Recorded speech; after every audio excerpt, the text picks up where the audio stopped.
COGTA Minister Velenkosini Hlabisa has said there are considerations to declare the Eastern Cape floods a national disaster.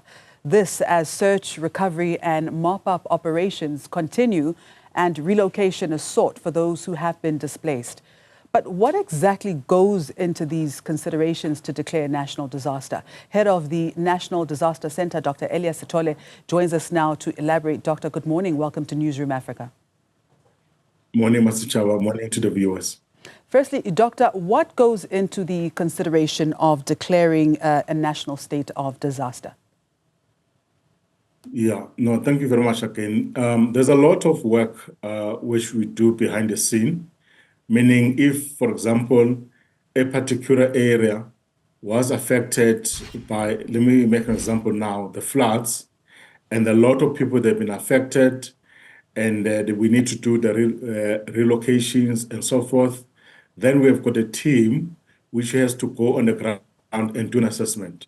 That assessment gives us an indication in terms of, do we have enough resources to respond to that particular incident?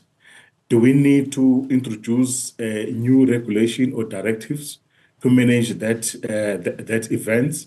If all the answers are saying yes, and we need also more resources in terms of maybe bringing in, or let's say, more finances, which we might not have in our positions, then we advise the minister to go towards the route of declaring the national state of disaster. But I must indicate that before the minister declare the national state of disaster, the head of the National Disaster Management Center need to classify an event, which is me. I have to classify that particular event. Then the minister will declare. All right. With the Eastern Cape in particular, do you think that it would be too late to declare it a disaster since we are now dealing with the aftermath of the Eastern Cape floods? No, Eastern Cape is not going to be too late. But what we have done in Eastern Cape, because we've been working there very closely with the communities, with the municipalities and the structures, we've done an assessment in the Eastern Cape. We've realized that we have enough resources in terms of the search and rescue, which we could deploy and search the missing persons. Then also we have enough resources in terms of assisting the communities who are housed in the community halls and in other areas.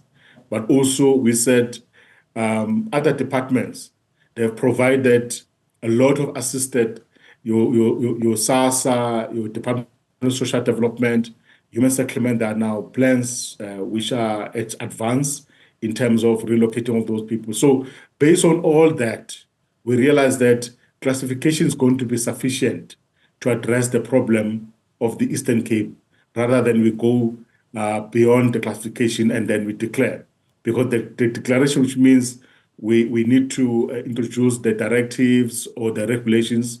We said the current legislation which we have is sufficient to manage the incident in the Eastern Cape. And now, Doctor, when you say you have enough resources, does that also include enough human resources? And if so, or if not, where would the resources be coming from? Yeah, the advantage which we have in the space of disaster management is that if a particular province is struggling in terms of the human resource, we're able to bring other provinces, and those other provinces, they will bring their departments to augment the resources of that particular province. Because, for example, Eastern Cape, they've signed an MOU with the Western Cape and KZN. So we could easily bring resources from Western Cape. We could also withdraw resources from KZN to augment the resources in the Eastern Cape. Now, in the case of the Eastern Cape, would the declaration of a national state of disaster reflect directly on the inadequacies or the failure of the administration of the Eastern Cape provincial government? No, it won't, because when you declare, remember the impact of I would say in this case of the rains, and then out of that, then you end up experiencing floods. is based on the number of changes in terms of the climate change. So 20 years ago, we used to receive the rainfalls and certain areas, they experience floods. But over years, we've realized that the number of, the millimeter of rainfalls which we are receiving is actually more, to the point that some of the areas which were not flooded before, and they tend to experience the flood. So, which means it's not going to reflect badly, but it will mean that we need now to enhance our resources based on the changes of the climate change, if I'm referring to the floods. There's been much criticism from the EFF, amongst others, of sentiments that the Eastern Cape, the response rather to the Eastern Cape floods has been shamefully slow and rather inadequate. How do you respond to that? What is your perspective on this? Look, from the technical level in our space of operations, I would say when the incident happened in the Eastern Cape, and our response time and our response capabilities was definitely very good. Yes, there were some gaps here and there because the communities who were affected, it was the first time they see something of this nature. And but the teams on the ground definitely make sure that they're professionals and there were enough resources, and they were able even to say if there's any needs, we'll also request additional resources. But also, maybe just to add on the response capabilities, and immediately when the incident happens, the NGOs as well jump in, your Alimdad, your Gift of the Givers, and other NGOs. So those are the NGOs who have got, again, capability in terms of search and rescue. So I would say our turnaround time was good, and then we were able to make sure that we recover all the bodies as quickly as possible. And then, but also after this whole thing, we've realized that no one now moving forward must reside in the floodplain. All right. And Doctor, how long would this national state of disaster last, particularly in the Eastern Cape? It's 3 months. If there's a need be, then we can also extend it with a month. But the teams are working very hard to make sure that come 3 months, and then we have actually progressed in terms of assisting the communities. Because remember, it's not really a good thing if your house was destroyed by floods and you are staying with your kids in the community halls, there's no privacy, and it's not really a good environment. It is winter, it's cold. So within that period of time of 3 months, we want to make sure that everybody is actually recycled, and then at least their life can continue. All right. Before I let you go, Doctor, and very briefly, they say that prevention is the cure.